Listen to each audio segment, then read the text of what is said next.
Shalom anak-anak semuanya. Bagaimana kabar kalian? Sehat-sehat semua kan? Senang ya, hari ini kita masih diberi kesempatan untuk bertemu walaupun secara online. Semua sudah siap kan untuk merenungkan firman Tuhan? Kita berdoa dulu ya. Tuhan Yesus, terima kasih. Hari ini kami masih diberi kesempatan untuk merenungkan firman Tuhan.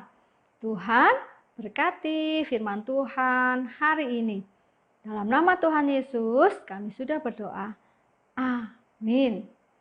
Firman Tuhan hari ini terambil dari 2 Samuel 7.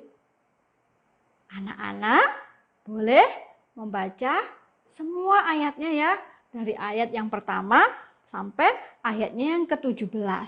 Tapi hari ini Bu Lili akan bacakan satu ayat saja, yaitu ayat yang ke-16.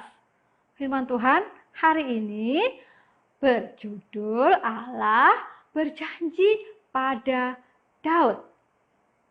Perhatikan baik-baik ya. Keluarga dan kerajaanmu akan kokoh untuk selama-lamanya di hadapanku. Tahtamu akan kokoh untuk selama-lamanya. Ayo kita dengarkan firman Tuhan hari ini. Ketika Daud masih menjadi seorang anak gembala yang muda, Allah memilihnya untuk menjadi raja Israel.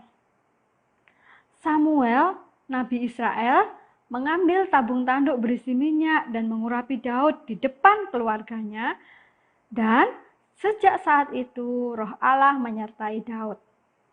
Pada saat itu, Daud tidak langsung menjadi raja. Tuhan membentuk hidup Daud. Daud kembali ke padang untuk mengembalakan domba ayahnya, karena belum tiba waktunya bagi dia untuk melayani sebagai raja Israel. Saat dia menjaga ternak, Daud mengetahui bahwa Allah menyertai dia. Ketika singa atau beruang datang mengejar kawanan domba, Allah melindungi dia. Daud dapat melawan binatang buas tersebut dan membunuhnya. Kemudian, ketika ia masih menjadi gembala, Daud pergi menghadapi Goliat, serdadu unggulan dan musuh Israel. Daud melempar batu dari pengumban ke kepala Goliat, dan serdadu garang tersebut jatuh dan tewas. Maka semua orang mengetahui bahwa Daud percaya kepada Allah dan bahwa Allah menyertai Daud. Akhirnya, ketika Daud berusia 30 tahun, ia menjadi raja atas Israel. Daud adalah pemimpin yang kuat dan cakap. Ia membuat hukum yang baik dan adil untuk semua orang. Daud dapat melakukan ini karena ia percaya Allah memberikan kekuatan dan pertolongan untuk memimpin bangsa Israel dengan bijak. Daud bertarung dan memenangkan banyak peperangan. Sekarang Daud hidup di istananya sendiri di Yerusalem. Tuhan telah memberi Daud kedamaian. Maka Daud mulai berpikir tentang membangun rumah bagi Allah, yakni bait suci. Namun Allah belum menghendaki umatnya membangun bait suci. Maka Allah mengutus Nabi Nathan untuk memberitahu Daud agar menunggu. Daud mungkin merasa kecewa. Namun kemudian Allah berjanji untuk membangun rumah untuk Daud. Allah tidak berbicara mengenai rumah yang sesungguhnya. Ia berjanji bahwa Raja Israel akan selalu berasal dari keturunan Daud. Allah berjanji bahwa Sang Juru Selamat, yaitu Yesus, akan terlahir dalam keturunan Daud. Dia akan hidup dan memerintah selamanya. Ketika Daud mendengar apa yang Allah janjikan, Daud sangat bersyukur. Dia duduk dan memuji Allah. Daud mengetahui bahwa Allah akan melakukan apa yang ia katakan. Selama bertahun-tahun, Daud telah belajar percaya bahwa Allah akan menepati janjinya. Kini ketika ia berpikir mengenai janji bahwa suatu hari Juru Selamat akan lahir ke dalam keturunannya, Daud sangat bersuka cita. Nah, anak-anak, tadi kita sudah mendengarkan cerita firman Tuhan, bagaimana Daud memegang janji Allah. Daud percaya kepada Allah. Hari ini kebenaran Alkitab apa yang kita dapat? Ada satu kebenaran Alkitab yang kita dapat, yaitu Allah berjanji bahwa juru selamat akan dilahirkan melalui garis keturunan Daud. Dan itu semua benar adik-adik.